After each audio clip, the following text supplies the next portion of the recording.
দুদিনের টানা বর্ষণ আর পাহাড়ি ঢলে প্লাবিত হয়েছে বান্দরবানের নাইখংছড়ির ঘুমধুম ও তমরুর বিস্তীর্ণ এলাকা। পানিবন্দী হয়ে পড়েছে সীমান্তবর্তী ৫ গ্রামের কয়েক হাজার বাসিন্দা। বানের পানি ঘরবাড়িতে ঢুকে দুর্ভোগ বাড়িয়েছে স্থানীয়দের। তলিয়ে গিয়ে থমকে গেছে অভ্যন্তরীণ সড়ক যোগাযোগ ব্যবস্থা। পানিতে ভেসে গিয়ে নিখোঁজ রয়েছে ৫ম শ্রেণীর এক শিক্ষার্থী। উপজেলা প্রশাসন জানিয়েছে পানিবন্দীদের নিরাপদে সরিয়ে নেওয়ার পাশাপাশি ত্রাণ সহায়তার কাজ চলছে।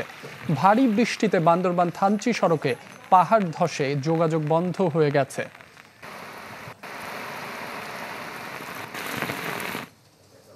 দর্শক, প্রতিবেদনে যেমনটি বলছিলাম, ভারী বৃষ্টিতে বান্দরবান থানচি সড়কে পাহাড় ধসে যোগাযোগ বন্ধ হয়ে গেছে।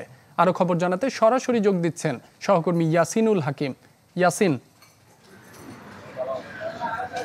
রাব্বি, গত ২-৩ দিনের টানা বর্ষণের কারণে বান্দরবানের থানচি এবং রোপার যে পাহাড়ি এলাকাগুলো রয়েছে, দুর্গম এলাকা, সেখানে ভারী বর্ষণের কারণে সে পানি জল, পাহাড়ি জল এবং বৃষ্টিপাতের কারণে পাহাড় থেকে মাটি ধসে পড়ে বান্দরবানের থানচির যে জীবননগর সড়কটি রয়েছিল সেখান থেকে পাহাড়ের যে বয়স কয়েকটি জায়গায় মাটি পড়ার কারণে সড়ক যোগাযোগ বিচ্ছিন্ন ছিল অনেক ঘন্টা। প্রায় ৩.৫ ঘন্টা প্রচেষ্টার পর সেনাবাহিনী এবং ফায়ার সার্ভিসের যৌথ উদ্যোগে সেই রাস্তাটি পরিষ্কার পরিচ্ছন্ন করার পর এবং মাটি সরিয়ে নিয়ে এখন সেই সড়ক যোগাযোগ অনেকটা স্বাভাবিক করেছে। এবং বলতে গেলে এই বৃষ্টি যখন হয়েছে, বৃষ্টির সময় বান্দরবানের যে বিভিন্ন দুর্গম এলাকা সড়কগুলো রয়েছে সেখানে বিভিন্ন জায়গাগুলোতে পাহাড় ধসে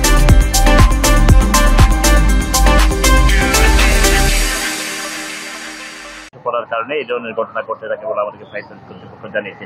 অন্যদিকে বান্দরবানের লামা আলীকদম সড়কে বৃষ্টির পানি বেড়ে যাওয়ায় নদী এবং সাঙ্গু নদী এবং মাতানমহরী নদী সহ চৈক্যং নদীর পানি বাড়ার কারণে আলীকদম বান্দরবানের যে সড়ক রয়েছে সেই সড়কটি পানি নিচে তলিয়ে যাওয়ায় সেখানেও কিন্তু যান চলাচল কিছুটা ব্যাহত হচ্ছে। বান্দরবানের নাইখংছড়ির গুমধুম তমরু ইউনিয়নের বৃষ্টির পানি কয়েকদিনের টানা বর্ষণ এবং পাহাড়ি যে সীমান্তবর্তী মায়ানমারের পানি আসার কারণে সেখানকার নিম্ন অঞ্চলগুলো প্লাবিত হয়েছে, গ্রাম প্লাবিত হয়েছে, বাজার প্লাবিত হয়েছে এবং সড়কও কিন্তু মানুষের যান চলাচল অনেকটা আসলে বিঘ্নিত করছে।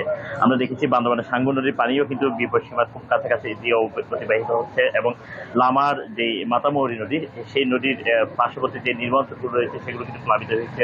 আলীকদমের চৈক্যং নদীর পার্শ্ববর্তী যে নিম্ন অঞ্চল রয়েছে সেগুলো কিন্তু আসলে প্লাবিত হয়েছে। বিশেষ করে কয়েকদিনের টানা বর্ষণের কারণে পাহাড়ি ঢল নেমে আসায় বিভিন্ন নিম্ন অঞ্চলগুলো প্লাবিত হচ্ছে এবং পাহাড়ের বিভিন্ন অলিগলির বিভিন্ন অঞ্চলের সড়ক, অভ্যন্তরীণ সড়ক যেগুলো রয়েছে সেখানে পাহাড়ের ছোটখাটো মাটি ধসে পড়ার কারণে কিন্তু সেই সড়ক যোগাযোগ বিচ্ছিন্ন থাকে বিভিন্ন সময়। তবে প্রায় ৩.৫ ঘন্টা প্রচেষ্টার পর বান্দরবান সড়কে কিন্তু যান চলাচল স্বাভাবিক হয়েছে। ইয়াসিন, আপনাকে ধন্যবাদ। দর্শক, বান্দরবান থেকে পাহাড় ধসের খবর জানাচ্ছিলেন ইয়াসিনুল হাকিম।